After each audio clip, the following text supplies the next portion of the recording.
Peço aos abençoados que abram as suas Bíblias. No livro de Romanos 5. Romanos 5.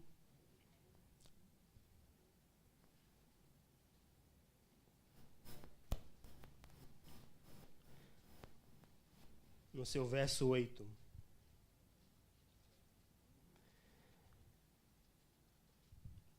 Diz assim: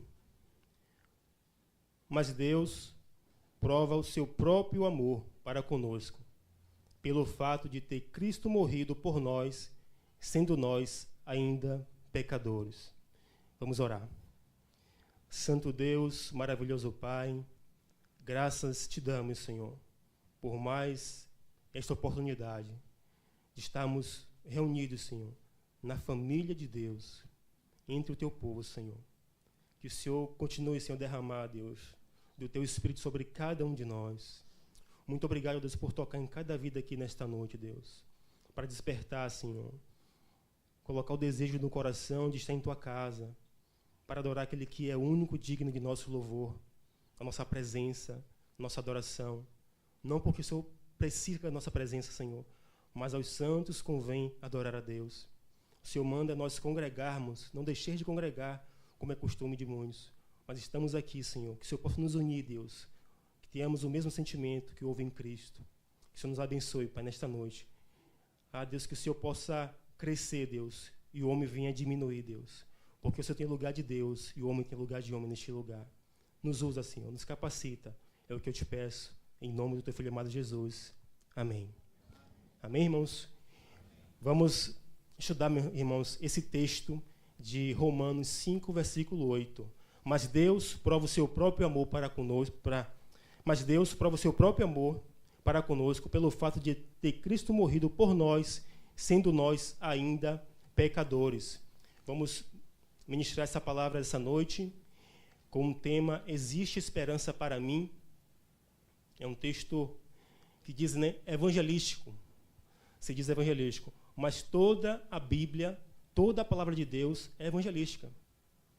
Quando Deus quer usar um texto lá do Velho Testamento para salvar, Ele pode salvar. Se Ele quiser usar um texto do Novo Testamento para salvar, Ele pode salvar.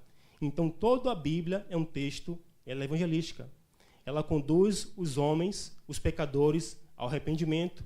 Então, não existe essa divisão entre evangelístico e não evangelístico. O Evangelho é um só. O Evangelho é um só. Amém? Vivemos hoje, irmãos, em uma geração marcada pelo cansaço emocional, desesperança e culpa. Por isso que muitas vezes as pessoas aí fora, pelo fato de ter muitos pecados, elas acham que não tem esperança para elas. E muitas vezes até nós mesmos na igreja, que a gente entra na igreja, passa um tempo, passa 1 ano, 2 anos, 5 anos, 10 anos, e cometemos os mesmos pecados. Às vezes não houve mudança em nossa vida, que as pessoas possam olhar para nós e ver realmente Cristo nos transformou. E nós olhamos para nós e será que existe esperança para mim? Eu com 10 anos de igreja, com 15 anos de igreja, e continuo nesse mesmo pecado, nessa mesma prática. Mas Deus, na sua infinita graça e misericórdia, Ele fala que ainda assim existe esperança. Porque não depende de mim nem de você. Depende de Deus, e Ele quis ter misericórdia de nós. E nos alcançou. Muitos se perguntam, ainda que em silêncio, será que Deus me vê? Claro, irmãos, Deus sempre nos vê. Ele nos tem gravado na palma das suas mãos. Ele mesmo falou que as minhas ovelhas ouvem a minha voz e me seguem. E de maneira nenhuma, ninguém arrebatará das minhas mãos. Estamos nas mãos do Senhor. Isso deve trazer ao nosso coração descanso, conforto e esperança. Pelo fato de nós estarmos nas mãos de Deus, e de maneira nenhuma Ele irá nos lançar fora. Será que existe esperança para mim depois de tudo que eu fiz, depois de tudo que eu já vivi nessa vida? Será que existe esperança? Sim, existe esperança. Porque Deus, Jesus, é o Senhor da esperança. E a esperança de Deus nunca morre. O mundo aí fora costuma dizer no ditado que a esperança é aquela que o quê? A última que morre. Mas Deus, a esperança em Jesus nunca morre. Porque a nossa esperança é Cristo Jesus. É uma esperança viva. É uma esperança personificada em Jesus Cristo. Ele é a nossa esperança. Ele é o autor da nossa esperança. E Romanos 5:8, irmãos, essa resposta é direta para nós, poderosa e cheia de graça. Essa pergunta hoje fazemos, expor cada parte desse versículo, irmãos. Hoje vamos expor cada parte desse versículo e tentar entender um pouco mais deste amor que Deus derramou sobre nossos corações. Primeiro, vamos falar 3 temas sobre este amor que é incomparável do nosso Deus mediante as nossas vidas. A exposição do texto de Romanos 5:8 começa: mas Deus prova o seu próprio amor. Deus prova o seu próprio amor. Não precisava Deus fazer nada por nós. Nós estávamos a caminho da perdição. Mas Deus quis provar o seu próprio amor. E a forma que ele destinou para fazer isso é enviando o seu Filho. Não foi um amor apenas de palavras. Deus poderia do alto dos céus dizer que ama a humanidade, que ama a todos, como alguns costumam dizer. Deus ama a todos. Eu também sou filho de Deus. Deus me ama. Ele poderia ficar por aí mesmo. Ele é Deus, ele é soberano. Ele governa sobre tudo e sobre todos. Mas Deus não. Ele quis. Mas Deus prova o seu próprio amor. Ele provou o seu próprio amor. Pelo fato de Cristo ter morrido por nós, sendo nós ainda pecadores. Em primeiro lugar, irmãos, vamos ver o amor iniciado por Deus. No início do texto diz, mas Deus. Paulo faz um contraste entre o versículo 6 e 7 desse mesmo texto. Ele mostra que dificilmente alguém morreria por uma pessoa justa, não é por uma pessoa injusta. Dificilmente alguém morreria por uma pessoa justa. Vamos ver, irmãos, esses 2 versículos, o versículo 6 e o versículo 7. Diz assim: porque Cristo, quando nós ainda éramos fracos, morreu a seu tempo pelos ímpios. Dificilmente alguém morreria por um justo, pois poderá ser que pelo bom alguém se anime a morrer. Pelo bom alguém se anime a morrer. Talvez aqui as pessoas, nós costumamos dizer que o maior amor que nós temos vivência, experiência entre nós é o amor de mãe para com filho, né? Que uma mãe facilmente daria a vida pelo próprio filho. Alguns pais também, né? Mas essa visão da mãe fica bem clara em nossas vidas, né? Que a mãe realmente se coloca em qualquer situação pelo seu filho, está disposta a dar vida pelo seu filho. E Deus prova o seu amor. Se pelo bom alguém se anime a morrer, mas Deus prova seu amor, porque Cristo morreu por nós, quando nós ainda éramos pecadores. E aí ninguém morre. Aí nós queremos que a justiça seja feita. Se ele errou, se ele falhou, ele tem que pagar. E assim é a nossa condição. Nós erramos, falhamos, pecamos em Adão. E Cristo resolveu nos salvar. Pelo fato de sermos nós ainda pecadores, Cristo ao seu tempo veio e morreu em nosso lugar. Possa ser que pelo bom, pelo justo, alguém se anime a morrer, mas pelo ímpio não. Pelo transgressor não. Pelo assassino não. Esse deve pagar pelos seus próprios pecados. Então Deus fez isso conosco. Nós estávamos perdidos no lamaçal do pecado. E Deus prova o seu amor, o seu cuidado para com nossas vidas e vai ao nosso encontro. E nos resgata da nossa vil maneira de viver. E hoje estamos aqui, colocados entre os santos, entre os eleitos de Deus, para provar do seu amor. O amor de Deus não é um amor teórico, nem baseado em sentimentos volúveis. Deus demonstra e confirma, coloca em evidência o seu amor. Como eu falei anteriormente, Deus prova o seu amor. Ele não fica apenas em palavras, ele prova. Prova como? enviou seu Filho. Essa é a maior manifestação de amor que a humanidade já viu. Deus enviar o seu Filho para morrer em nosso lugar. Porque nós não merecíamos coisa alguma de Deus, apenas a sua ira, apenas o inferno. Mas Deus prova o seu amor, enviando o seu Filho amado para morrer em nosso lugar. Não foi um amor de palavras, foi um amor exemplificado. E é assim que nós devemos agir uns para com os outros. Se nós dizemos que amamos a quem nós não vemos, como nós podemos amar aquele que nós vemos? É o contrário, né?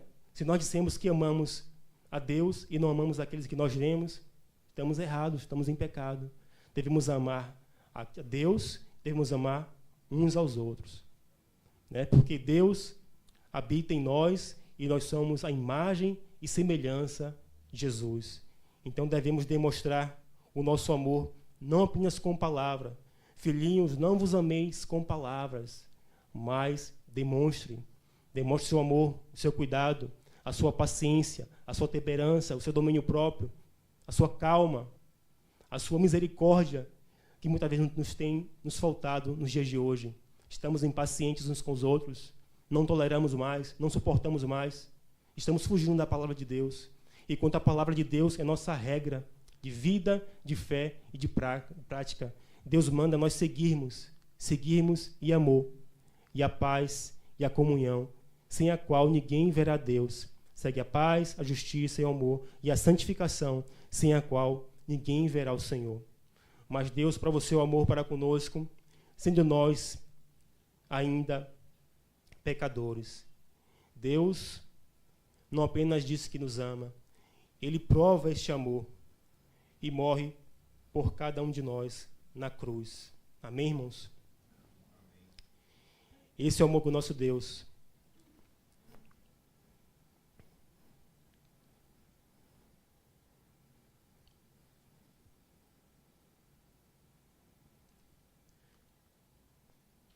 Talvez você não sinta o amor de ninguém. Talvez até duvidemos do amor de Deus para com nossas vidas. Mas o fato de verdade que Deus nos ama. E Ele mostrou isso lá na cruz. E hoje nós falamos para as pessoas que estão longe de Deus, Jesus te ama. Né? Nós sabemos, como cristãos renovados que somos, que Deus não ama todos. Deus ama seus eleitos, seus escolhidos. Deus não morreu por todos. Deus morreu por seus eleitos. Mas nós comumente falamos que Jesus te ama. Vai evangelizar alguém? Jesus te ama. Isso é muito comum, já fiz muito isso. Em certa ocasião, eu estava com um jovem num velório de 15 anos. Ele era órfão e morava com a avó. Ele perdeu a avó, ficou sozinho. E num velório, eu abracei ele e disse: Jesus te ama. Jesus te ama. Ele sorriu. Aquele mesmo sorriso que Sara deu para o anjo quando foi falar com Abraão, duvidou no coração. Jesus te ama e debochou. E como assim, Jesus? Ele não me falou, mas eu percebi isso.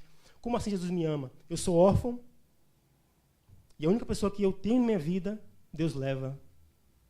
Agora eu estou sozinho. E eu vou para lá falar para ele: Jesus te ama. Então não é fácil. As pessoas não compreendem isso. E esse jovem, infelizmente, no mesmo mês que a avó faleceu, ele foi morar com um parceiro. Estava na igreja. Foi morar com um parceiro. E eu não sei mais onde ele se encontra. Mas nós devemos focar, irmãos, que o amor de Deus, o cuidado de Deus na cruz do Calvário não tem nada a ver com a nossa vida secular. Não tem nada a ver com o que nós temos nessa terra. Com quanto de dinheiro eu tenho no banco. Com quanto minha saúde está perfeita. Mas este amor de Deus é o fato de que Ele ter morrido na cruz do Calvário. Eu posso estar desempregado. Eu posso estar enfermo. Eu posso estar totalmente conturbado, atribulado. Mas Deus me ama. Como Deus me ama? Eu estou passando tanta tribulação em minha vida. Como Deus me ama? Como Deus pode me amar? Eu acabei de perder minha avó. Minha única companhia, meu único familiar que eu tinha. Como Deus me ama? Não. Deus te ama porque Ele morreu no seu lugar.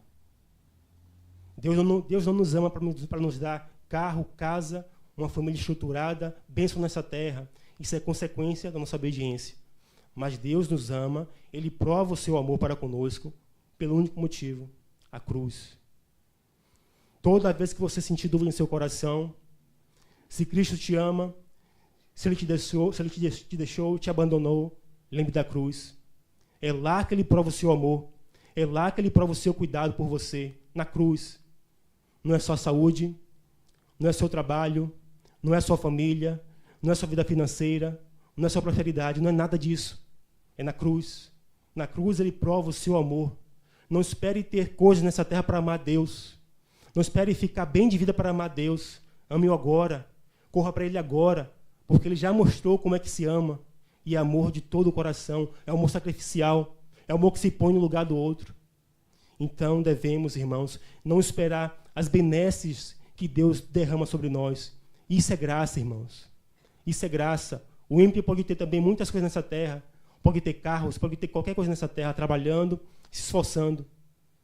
Mas Deus ama os seus eleitos.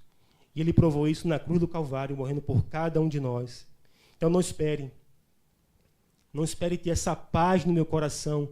Quando eu tiver paz no meu coração, quando meus problemas todos estiverem solucionados, quando eu estiver na casa que eu quero, quando eu tiver o carro que eu quero, morando onde eu quero, eu vou amar Deus. Isso não é amor, irmãos. Isso é barganha. Isso é barganha com Deus. Deus requer o nosso amor hoje, agora. Não importa como você esteja, é agora. É agora, de todo o coração. Por quê, irmãos? Porque o maior Ele já fez. O que ninguém poderia fazer, Ele já fez. Quer te dar vida, e vida eterna, vida para sempre. Que Deus possa falar melhor ao nosso coração essas verdades e mostrar o quanto Ele nos ama, o quanto Ele se comprometeu em nos amar a cada dia, a cada momento. Pelo fato de ter Cristo morrido por nós.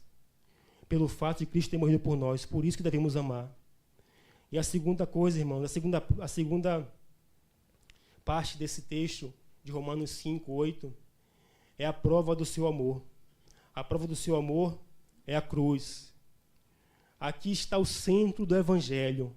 Cristo morreu. Cristo morreu. E a Bíblia diz, se nós não cremos que Cristo morreu, revã a nossa fé. Ele morreu. Ele pagou um preço altíssimo por minha e por sua vida. Ele morreu e ressuscitou. E hoje está à destra de Deus. Ele não morreu como um mártir, não morreu como um coitadinho do Império Romano. Ele não morreu como alguém que foi forçado a fazer. Ele fez isso de forma voluntária, porque Ele quis fazer. Foi um amor voluntário para conosco. E Ele foi lá e substituiu a mim e a você e morreu a nossa morte, porque Jesus nos amou.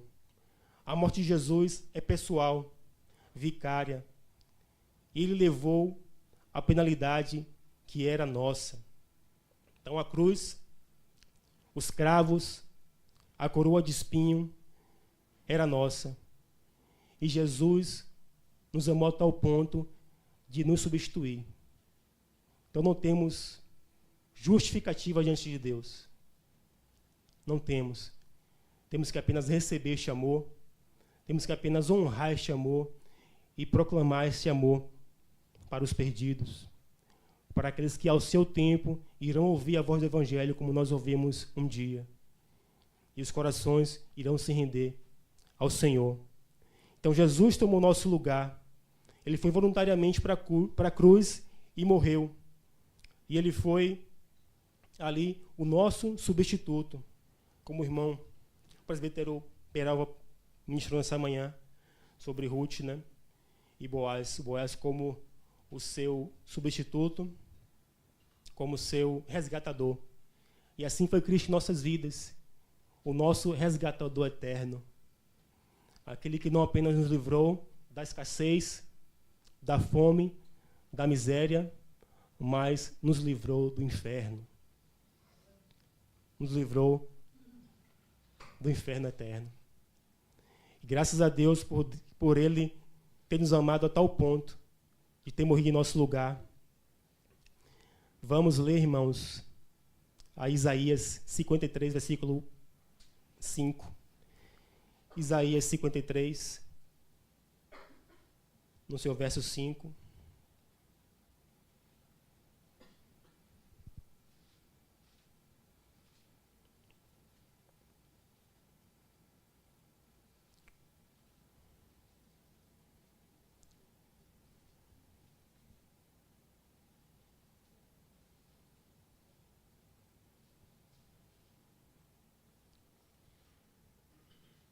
Diz assim: mas ele foi traspassado pelas nossas transgressões e moído pelas nossas iniquidades.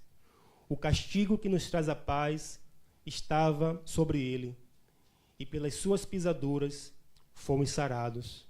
Então Jesus pagou esse preço. Foi um castigo real, irmãos. A cruz foi real para Cristo e real também para nós. Ela deve ser real para nós, porque nós somos frutos deste penoso trabalho aqui, que Cristo realizou na cruz do Calvário. Agora imagine, nós estamos num tribunal diante do juiz, e o juiz nos declara culpados. Declara culpados. Uma dívida altíssima, uma dívida impagável. Digamos, R$1 milhão. Talvez aqui, para alguns, seja uma dívida impagável. Para alguns, né? E nós não temos como pagar essa dívida. E o juiz decreta a sentença: culpado, pague sua dívida. E quando esse juiz desce do tribunal, desce da tribuna, vai lá e paga toda a nossa dívida. O mesmo juiz que nos condenou vai lá e paga a nossa dívida, porque não tínhamos como pagar. Ele foi lá e pagou. Deus pagou a nossa dívida em Jesus. No antigamente, como as pessoas tinham um comércio pequenininho, né? A tal da bimboca, quitanda, se usava muito a questão da prancheta. Era uma coisa impressionante, porque eu não sei como esse empresário, esse dono da quitanda, não se perdia. Que tinha lá o nome lá, Rony. Aí vinha aqui só os valores, né? Mais 20, mais 30, mais 50, mais 100, aí vinha a lista. E a folha ia, cada folha era uma lista, né? E aí, quando a pessoa que quitava essa dívida pagava, aí quem era mais astuto, mais sábio, chamava o dono da venda e falava: "Ó, bote pago aí", né? Porque ele não podia dar confusão, né? Paguei, não paguei, paguei, não paguei. Mas fez lá, pago, pronto, não tinha mais para onde correr, estava pago. E assim somos nós. Satanás tem o mesmo caderninho de cada um de nós nas mãos. Mais 20, mais 30, mais 100, mais 1000, mais 10.000. Aqui, ó, Rony, aqui, ó. Todo endividado. Mas quando ele vai diante de Deus apresentar, quando ele vai apresentar a Deus, lá está escrito: está pago. Mas não escrito com tinta, mas escrita com sangue. Está pago. Pode revogar a sua listinha aí de devedor, porque Cristo já pagou por ele. Ele não poderia pagar, porque é mais 100, mais 1000, mais 1 milhão. Ele não tinha condições de pagar. Essa dívida é impagável. O único que poderia pagar essa dívida minha e sua é Jesus, porque ele é o Cordeiro perfeito, sem defeito, sem mancha. E o Cordeiro, interessante que o Cordeiro tinha duas funções em Israel: ou o serviço do altar, ou o sacrifício. As duas coisas. E assim somos nós. Ou estamos em serviço para Deus, ou para sermos sacrificados. E quando João Batista viu Jesus vindo pelas ruas, acho que para ser batizado nesta hora, João declarou: eis o Cordeiro de Deus, que tira o pecado do mundo. Tem um Cordeiro santo, sem defeito e sem mancha. E quando os sacerdotes iriam a oferecer este cordeiro no templo, que tinha defeito, que tinha mancha. Deus disse, não. Você me dá o pior, vocês me dão o pior? Não. Quero o melhor. Tem que ser um cordeiro sem mancha, sem defeito, não o pior, o melhor. E assim somos nós. Nós somos os cordeiros imperfeitos de Deus, cheios de imperfeições, cheios de defeitos, cheios de pecado. Nós não conseguiríamos salvar nenhuma formiga com a nossa própria justiça. Ninguém. Muito menos nós mesmos. Mas eis o Cordeiro de Deus que tira o pecado do mundo. Esse é Cristo, que morreu no meu e no nosso, no meu e no seu lugar. Amém, irmãos? Sendo assim, sendo ainda nós pecadores. Então, Cristo morreu por nós, sendo nós ainda pecadores. Em terceiro lugar, irmãos, o destinatário do amor. Quem são os destinatários do amor de Deus? Pecadores. Pecadores não justos. Deus não esperou para que fôssemos melhores, para nos salvar. Nós temos matéria-prima suficiente para Deus nos enxergar. E Deus veio para os pecadores, para os perdidos. Jesus declarou, não vim para os sãos, não vim para os bons, vim para os maus. Não vim para os justos, vim para os injustos. Vim para os doentes, para transformar, para dar vida. Então, se você tem pecado e você ainda não confessou a Cristo, se você não tem Ele como seu resgatador eterno, você tem todas as qualificações para Deus te querer, para Deus te amar, para Deus te salvar. Você é pecador. Isso é o suficiente para Deus salvar um pecador. Nós temos pecado. Porque se nós não tivéssemos pecado, não precisava Deus vir ao mundo, nos salvar, morrer. Então, se temos pecado, Deus, Ele nos vê, Ele nos enxerga, para que o teu amor se manifeste em nós de maneira salvadora. O amor dele nos alcança no meio do pecado. Quando nós estávamos rebeldes, indiferentes, mortos espiritualmente. Então Deus se revela quando nós nem mesmo esperávamos por nada. Nem acreditávamos que Deus poderia um dia nos chamar. Crente, não de crente, Deus me livre. Deus é mais. Né? Ficar de doido. O pastor rico e os membros pobres. Eu pensava assim. Os irmãos iam para o culto de chinelo, havaiano, arrastando. E o pastor, né, de terno lá, bonitão. Então tinha essa visão. Tinha uma visão totalmente distorcida. E Deus é mais. Deus é mais que um dia você isso, você aquilo. Mas tinha em mim motivo suficiente para Deus me amar. Pecado. Era pecador. E Deus se revelou a mim de forma grandiosa e maravilhosa. A mim e a você. Essa é a diferença, irmão, entre evangelho e religião. A religião diz que você deve se consertar para ser aceito, para ser amado.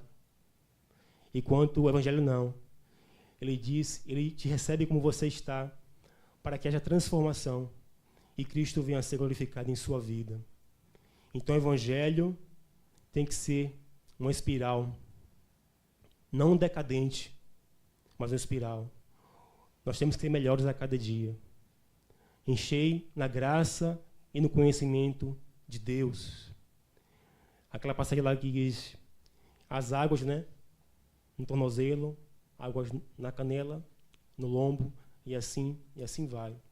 Que sejamos cheios de Deus, procurando cada dia mais mergulhar nesse evangelho, que é o evangelho transformador, o qual pode mudar a nossa vida de glória em glória e transformar aqueles que estão à nossa volta.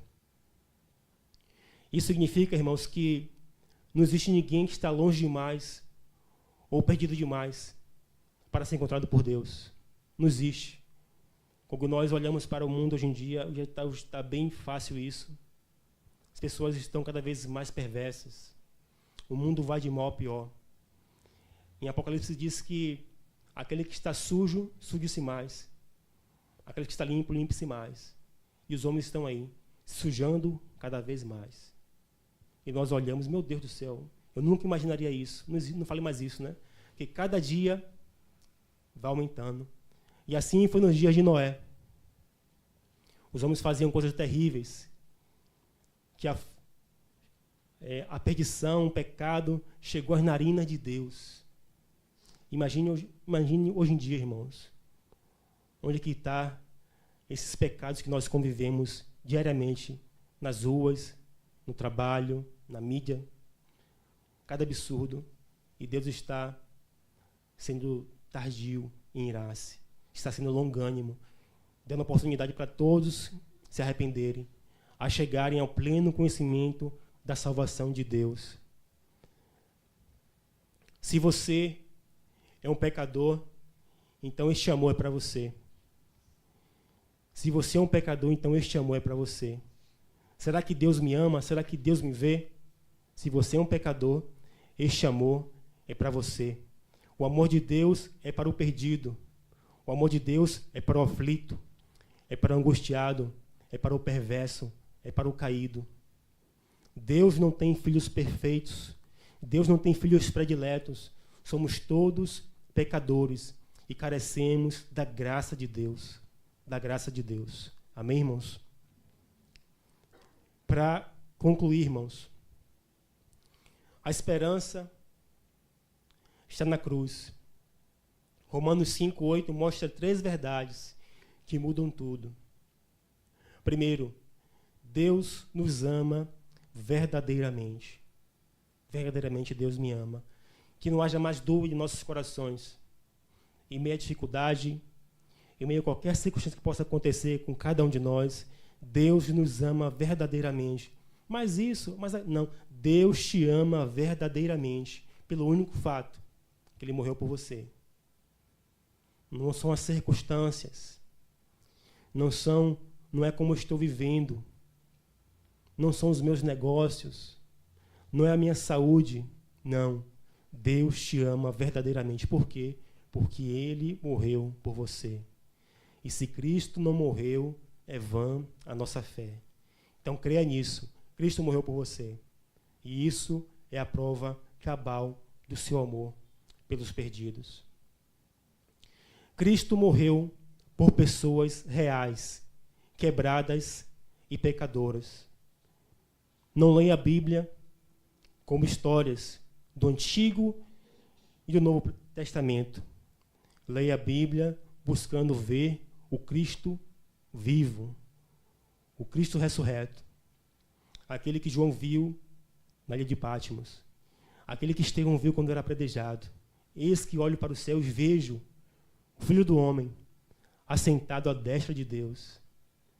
Temos que sempre buscar enxergar este Deus vivo, não a letra, mas que Cristo possa ser real em nossas vidas e que possamos manifestar essa realidade espiritual de Cristo em nossos corações, para com o nosso próximo, para com o nosso semelhante. Em terceiro lugar, irmãos, a esperança não depende de você. A esperança não depende de você. Você pode se achar o que for. Você pode se achar qualquer coisa que você quiser de você. Mas a esperança para ser salvo não depende de você. A esperança é Jesus. E Ele quis que você fosse salvo. Ele fez com que você fosse salvo. Ele te deu a salvação gratuitamente. A esperança não depende de você, mas da graça de Deus. Porque Ele quer. Ele quis te salvar. Então, que não haja dúvida em nossos corações. E que isso reflita em nossa maneira de viver, de pensar, de tratar uns aos outros. Porque Deus derrama, coloca a esperança em nossos corações, E a esperança de Deus não nos confunde, porque é Deus que nos dá. Mas Deus dá a graça aos seus escolhidos. Essa esperança não é uma teoria, irmãos. Ela está disponível hoje, porque Jesus não ficou na cruz. Ele ressuscitou e ele chama você para vir a Ele. Sei que todos aqui já confessaram a Cristo, todos somos irmãos diante de Deus, mas que nós possamos compreender isso e, de certa forma, também passar para o próximo, passar para os perdidos, passar para aqueles que estão à nossa volta, que Cristo te ama. Cristo te ama de forma real, verdadeira. Por quê? Porque Ele morreu. Porque Ele morreu. Só por isso. Porque Ele morreu? É porque Ele morreu. Porque se você não tivesse morrido, nós não teríamos vida. Não teríamos chance, oportunidade de desfrutarmos da sua presença, sua companhia na eternidade. Então, pelo fato de Cristo ter morrido por nós, quando nós ainda éramos pecadores, Deus nos deu vida mediante a sua graça, porque Ele quis assim. Então, irmãos, que Deus possa nos abençoar, falar melhor a cada coração que essa noite, e que Deus possa abençoar as nossas vidas, a nossa casa, a nossa família. Amém? Vamos orar. Santo Deus, maravilhoso Pai, bendito, eterno, santo, santo, santo é o Teu nome, Senhor. Nós Te glorificamos, Senhor, por tão grande salvação, Deus, que nos alcançou, Deus, que alcançou a nossa vida quando nós ainda éramos pecadores. Muito obrigado, Senhor, por Teu sacrifício. Muito obrigado, Deus, por Teu cuidado sobre cada um de nós, por nos chamar, por nos despertar para uma vida nova, para uma vida santa, reta, e que teme ao Senhor. Muito obrigado, Senhor, que o Senhor abençoe, Deus, cada vida aqui nesta noite. Que o Senhor derrame, Deus, a Tua paz, a Tua glória, Senhor, a Tua vida em cada coração, Deus. E que possamos, Deus, desfrutar a cada manhã, a cada dia deste Teu amor, Senhor, deste Teu cuidado. Que este amor, Senhor, esteja latente em nossos corações. Que este amor, Deus, não possa se esfriar, Senhor, porque o amor do Senhor é um amor eterno. Que nós busquemos, Pai, com todas as forças, estar disposto, Deus, a Te servir com todo o nosso coração. É o que nós te pedimos, Pai, como igreja, em nome do Senhor Jesus. Amém.